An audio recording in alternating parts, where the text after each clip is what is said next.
Halo, selamat datang kembali di The Deep Dive. Hari ini kita punya topik yang lagi hangat nih. Kita mau kupas tuntas beberapa berita dari tribuntimur.com, semua baru hari ini, Senin 13 Oktober 2025. Fokusnya itu soal, ya bisa dibilang perombakan besar ya, mutasi besar-besaran di lingkungan Kejaksaan Tinggi Sulawesi Selatan, Kejati Sulsel, dan dampaknya sampai ke beberapa kejaksaan negeri di bawahnya juga. Jadi tujuan kita kali ini, kita mau bedah bareng-bareng. Siapa aja sih pejabat yang pindah posisi, terus latar belakang mereka gimana, dan yang paling penting kira-kira ini artinya apa ya buat penegakan hukum di Sulsel ke depan. Nah, mari kita coba telusuri lebih dalam informasinya. Kita mulai dari pucuk pimpinannya dulu ya.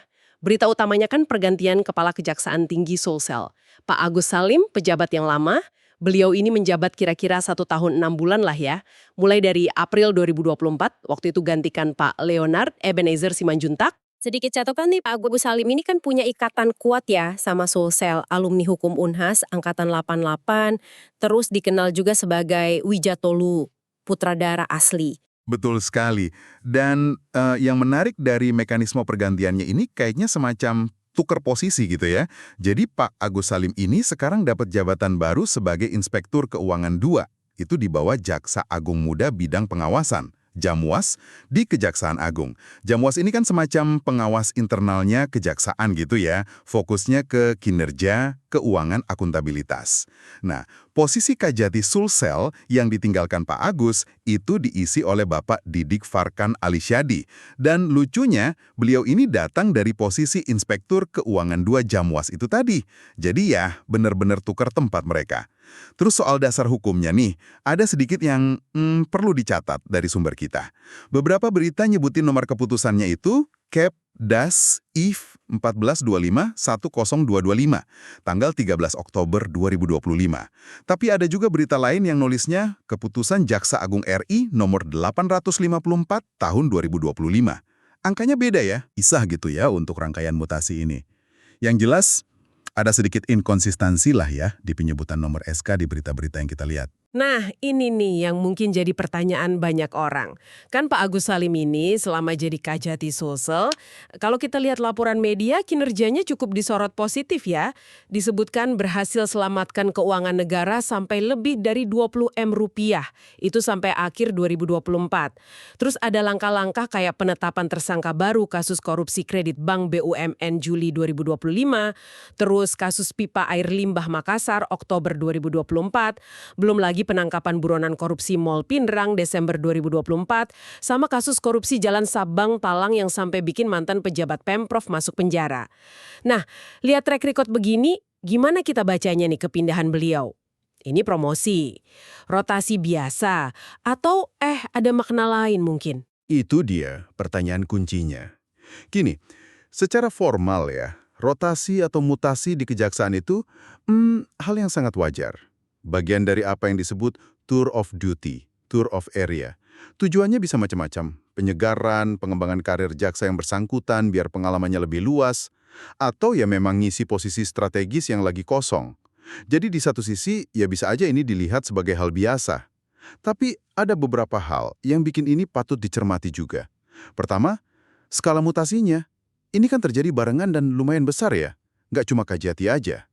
Kedua, yaitu tadi rekam jejak Pak Agus Salim yang Anda sebutin, terutama soal penyelamatan aset, penanganan kasus korupsi.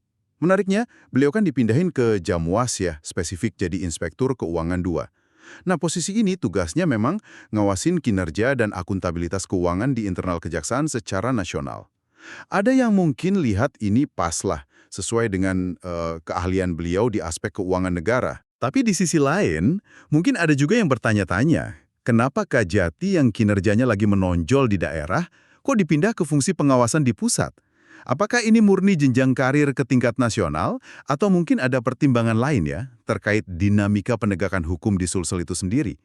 Susah sih kita memastikan dari luar, tapi perpindahan ini jelas bukan sekedar rotasi biasa tanpa konteks gitu. Posisi inspektur di Jamwas itu sendiri kan penting banget ya buat jaga integritas kejaksaan. Oke, oke. Jadi ada lapisan-lapisan makna ya yang bisa kita gali di situ. Dan seperti yang ada singgung tadi, perombakan ini kan nggak berhenti di pucuk pimpinan aja.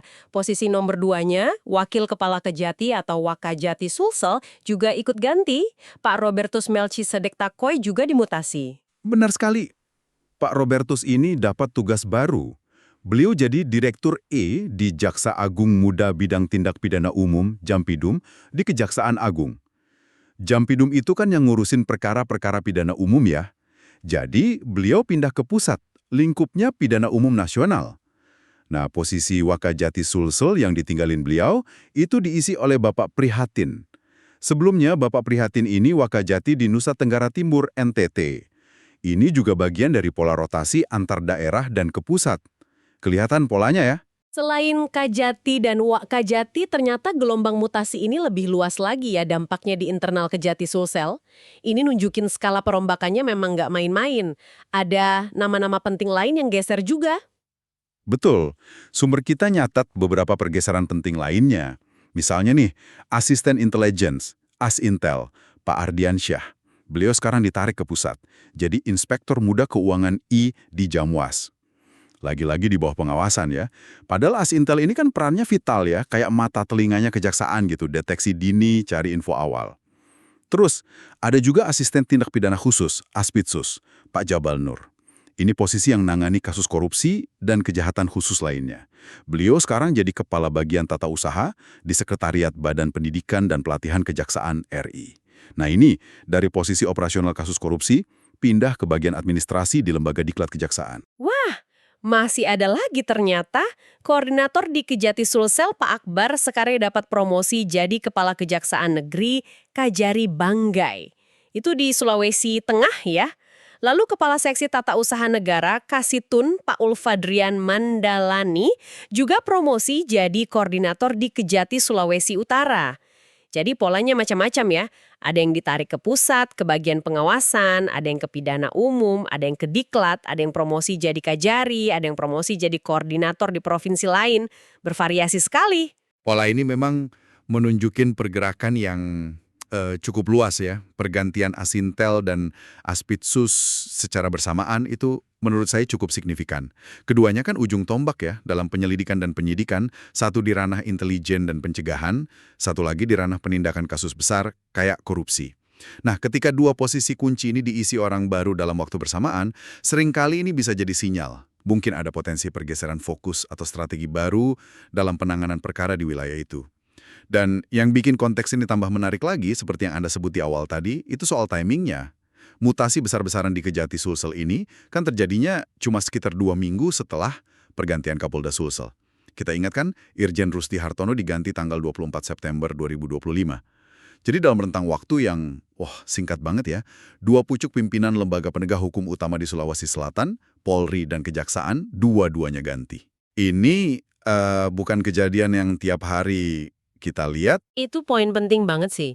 Dua pilar utama penegakan hukum di provinsi, ganti nahkodah dalam waktu yang sangat berdekatan.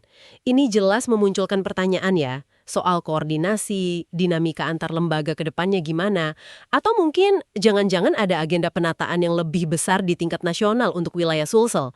Siapa tahu kan? Oke, nah sekarang, coba kita lihat dampaknya ke level bawahnya. Gelombang mutasi ini ternyata nggak cuma di level provinsi aja ya, tapi sampai juga ke kejaksaan negeri di kabupaten dan kota. Sumber kita bilang, ada 8 kepala kejaksaan negeri, Kajari, di wilayah Sulsel yang ikut diganti. Itu di Makassar, Sopeng, Luwu, Pinrang, Bantaeng, Selayar, Enrekang, sama Wajo. Wah, ini mencakup ibu kota provinsi dan beberapa kabupaten penting lainnya ya. Sumber kita ngasih detail untuk satu kasus aja sih, yaitu Kajari Makassar. Pak Nauli Rahim Siregar. Beliau dipromosikan jadi asisten intelijen di Kejati, Sumatera Utara. Lumayan ya, langkah karir yang bagus. Nah, posisi Kajari Makassar yang ditinggal beliau, sekarang diisi sama Bapak Andi Pancasakti. Sebelumnya, beliau ini Aspitsus di Kejati, Sulawesi Tengah. Jadi ada transfer pengalaman ya, dari penanganan Pitsus di provinsi lain ke posisi Kajari di ibu kota Sulsel. Sayangnya nih, untuk detail 7 Kajari lainnya, yaitu tadi Sopeng, Luwu, Pinrang, Bantaeng, Selayar, Endrekang, Wajo, siapa penggantinya, terus pejabat lamanya pindah kemana, informasinya nggak dirinci di artikel-artikel yang kita bahas ini. Tapi, iya, angka 8 Kajari yang diganti serentak ini aja udah cukup menggambarkan betapa luasnya skala perombakan ini. Sampai ke garda terdepan penuntutan di daerah-daerah. Oke. Setelah kita lihat siapa aja yang geser, mari kita fokus sebentar ke sosok yang datang. Kajati Sulsel yang baru, Bapak Didik Farkan Ali Syahdi. Siapa sih beliau ini sebenarnya? Apa yang bisa kita tahu dari latar belakangnya? Nah, Bapak Didik Farhan Ali Syahdi ini, informasinya beliau akrab disapa Kang DF. Asalnya dari Bojonegoro, Jawa Timur. Lahir 18 Oktober 1971. Jadi pengangkatannya sebagai Kajati Sulsel ini pas banget ya, menjelang ulang tahun beliau yang ke-54. Kalau dari sisi pendidikan, wah, rekam jejak akademisnya solid banget ini. Lulusan SMA N2 Bojonegoro tahun 89, sarjana hukum dari Universitas Brawijaya Malang tahun 93. Beliau juga lanjut S2 Magister Hukum di Universitas Lambung Mangkurat Banjarmasin, lulus 2005. Dan bahkan udah raih gelar Doktor Ilmu Hukum dari Universitas Airlangga Surabaya tahun 2021. Lengkap ya.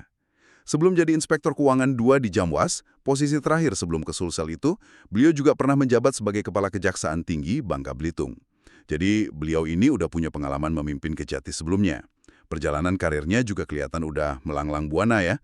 Tugas di berbagai daerah, juga di Kejaksaan Agung. Punya latar belakang pendidikan sampai S3 dan pengalaman jadi Kajati di tempat lain, ini tentu jadi bekal penting ya buat pimpin Kejati Sulsel. Apalagi Sulsel kan salah satu Kejati tipe A yang besar dan kompleks. Satu lagi konteksnya, ini skala nasional. Bapak Didik Farhan Ali Syahdi ini ternyata satu dari 17 kepala kejaksaan tinggi se-Indonesia yang diganti dalam gelombang mutasi yang sama kali ini. Tapi yang menarik, beliau ini satu-satunya Kajati yang diganti di Pulau Sulawesi dalam putaran mutasi ini. Nah loh, ini mungkin nunjukin ada fokus atau pertimbangan khusus ya buat Sulawesi Selatan dalam kebijakan rotasi kali ini. Menarik. Jadi beliau bukan orang baru dalam memimpin Kejati, latar belakang akademisnya kuat, bagian dari mutasi nasional, tapi satu-satunya di Sulawesi. Ini kasih gambaran ya tentang pemimpin baru di Kejati Sulsel. Kalau gitu, mari kita coba tarik benang merahnya nih. Apa sih intisari dari semua pergerakan ini? Dan kenapa ini penting buat Anda, para pendengar, ketahui? Kita udah lihat tadi ada tukar posisi di level Kajati, pergantian Wakajati, terus pergeseran di posisi-posisi strategis kayak As-Intel, Aspitsus, beberapa koordinator dan Kasih juga. Ditambah lagi, sapuan mutasinya sampai ke 8 Kajari di daerah. Skalanya ini, wah, benar-benar masif ya. Tepat sekali. Istilah mutasi besar-besaran yang dipakai media itu kayaknya cukup pas ya menggambarkan situasinya. Nah, relevansinya buat Anda apa? Gini loh, kejaksaan itu kan institusi sentral ya dalam sistem peradilan pidana kita. Mereka yang nentuin kasus lanjut ke pengadilan atau enggak lewat penuntutan. Mereka juga punya peran penting banget buat berantas korupsi lewat penyidikan dan penuntutan. Penyelamatan aset negara juga. Bahkan di kasus perdata dan TUN, mereka bisa mewakili negara atau pemerintah. Penting banget perannya. Nah, ketika terjadi perubahan kepemimpinan yang seluas ini, dari pucuk pimpinan provinsi sampai ke level kabupaten kota, ini hampir pasti bakal bawa warna baru, dinamika baru. Bisa jadi ada perubahan prioritas, mungkin dalam penanganan jenis perkara tertentu. Mungkin ada penekanan baru di aspek pencegahan atau malah penindakan.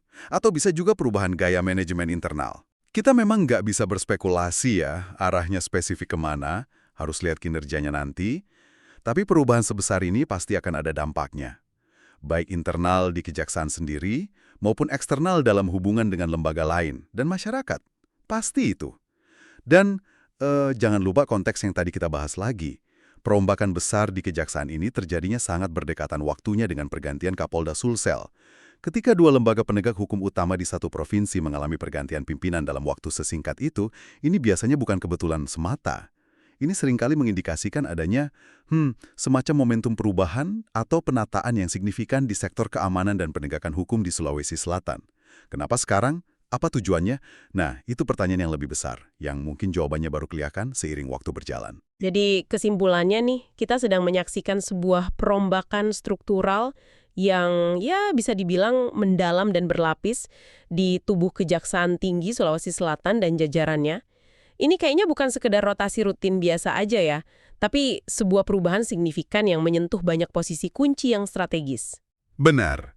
Dan mungkin sebagai penutup diskusi kita kali ini ya, ada satu pertanyaan reflektif yang menarik nih untuk Anda pikirkan lebih lanjut. Kalau kita lihat skala perombakan di kejaksaan ini, terus ditambah lagi kejadiannya hampir barengan sama pergantian di pucuk pimpinan Polda Sulsel, ini kan memantik pertanyaan ya. Kira-kira faktor-faktor apa ada sih yang biasanya ada di balik keputusan untuk melakukan rotasi kepemimpinan lembaga penegak hukum secara besar-besaran dan dalam waktu yang berdekatan di suatu wilayah? Apakah ini murni pertimbangan kinerja dan penyegaran aja? Atau mungkin ada faktor-faktor eksternal lain?